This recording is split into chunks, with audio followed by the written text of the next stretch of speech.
Middle east లో యుద్ధం భీకర రూపం దాల్స్తోంది. ఇజ్రాయెల్, అమెరికా వర్సెస్ ఇరాన్ మధ్య సాగుతున్న ఈ పోరులో గల్ఫ్ దేశాలు రణరంగంగా మారుతున్నాయి.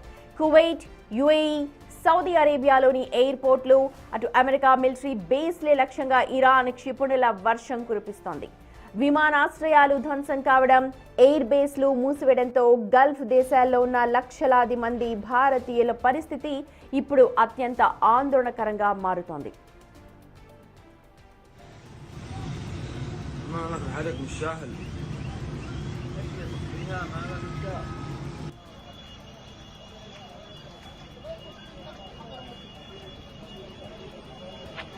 بس على جد بس ركابة مبنيات كان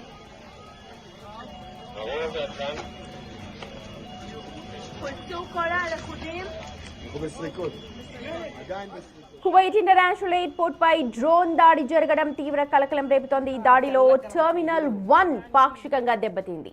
కువైట్లో లక్షలాది మంది భారతీయ వలస కార్మికులు ఉంటారు. తాజా దాడుల నేపథ్యంలో వారు తీవ్ర భయాందోళనకు గురవుతున్నారు. ముఖ్యంగా విమాన సర్వీసులు నిలిచిపోవడంతో స్వదేశానికి రావాలి అనుకున్న వారు ఇబ్బందులు ఎదుర్కొంటూ ఉన్నారు. కువైట్లోని భారత రాయబార కార్యాలయం ఇప్పటికే అప్రమత్తమైంది. భారతీయుల కోసం ప్రత్యేకంగా ఒక హెల్ప్ లైన్ నంబర్ని కూడా ఏర్పాటు చేసింది. ప్రస్తుతానికి ఎమర్జెన్సీ ఇవాక్యుయేషన్ ప్రకటించకపోయినా సరే ఎప్పటికప్పుడు కేంద్ర ప్రభుత్వంతో సంప్రదింపులు జరుపుతోంది. చూసినారు కదా, అయితే బాంబులు అయితే పడుతున్నాయి. ఒళ్ళు 10 రోజులు వచ్చింది. ఒకసారి బాగా వినండి, బాంబులు ఎలా వెళ్తున్నాయి పైన. అట్లా ఆ తెల్లగా కనపడుతున్నాయి చూడు.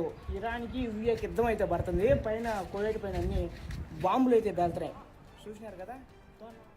దుబాయ్ లక్ష్యంగా ఇరాన్ ప్రయోగించిన క్షిపణులను ఎయిర్ డిఫెన్స్ సిస్టమ్ అడ్డుకుంటున్నప్పటికీ కొన్ని శకలాలు జనబాహుల్యం ఉన్న ప్రాంతాల్లో పడడంతో ఇప్పుడు కలకలం మరింత ఎక్కువ అవుతోంది. ముఖ్యంగా ప్రముఖ పర్యాటక కేంద్రం పామ్ జుమెరాలోని అట్లాంటిస్ హోటల్ పై మిసైల్ శకలాలు పడడంతో హోటల్ భారీగా ధ్వంసమైంది. ఈ ఘటనతో పర్యాటకులంతా కూడా ప్రాణభయంతో ఒక్కసారిగా పరుగులు తీశారు. ప్రస్తుతం దుబాయ్లో ఆందోళనకర పరిస్థితులు కనిపిస్తున్నాయి. అధికార యంత్రాంగం హై అలర్ట్ ప్రకటించింది.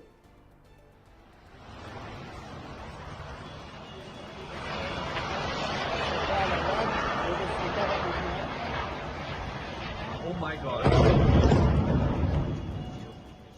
2026 గణాంకాల ప్రకారం దేశాల్లో నివసిస్తోన్న సుమారు 94 లక్షల మంది భారతీయుల భవిష్యత్తు ఇప్పుడు ప్రశ్నార్థకమవుతోంది. యుఏఈలో అత్యధికంగా 38.9 లక్షల మంది భారతీయులు ఉంటారు. సౌదీ అరేబియాలో 26.5 లక్షల మంది, కువైట్లో 11 లక్షల మంది, ఖతార్లో 8.3 లక్షల మంది, ఒమన్లో 6.6 లక్షల మంది, అలాగే బహ్రెయిన్లో 3.3 లక్షల మంది భారతీయులు నివసిస్తూ ఉంటారు.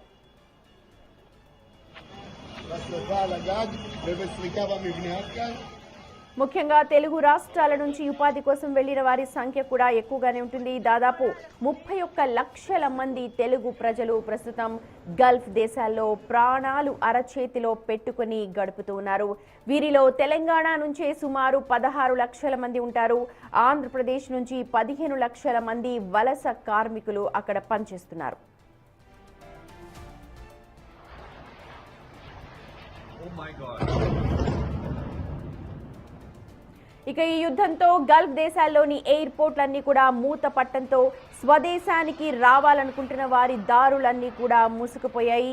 ఉద్యోగాలు, వ్యాపారాలు చేస్తున్న వారితో పాటు సామాన్య కార్మికులు కూడా ఇప్పుడు బాంబుల మోత మధ్య బిక్కుబిక్కుమంటూ కాలం వెల్లదీస్తున్నారు.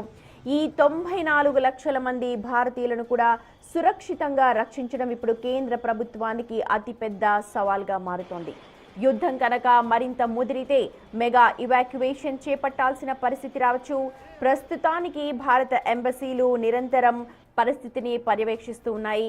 అటు తెలుగు రాష్ట్రాల ప్రభుత్వాలు కూడా తమ వారి క్షేమ సమాచారం కోసం కేంద్రంతో నిరంతరం సంప్రదింపులు జరుపుతూ ఉన్నాయి. ఇప్పటికే హెల్ప్ లైన్ నంబర్స్ 24/7 కూడా అందుబాటులో ఉంచారు.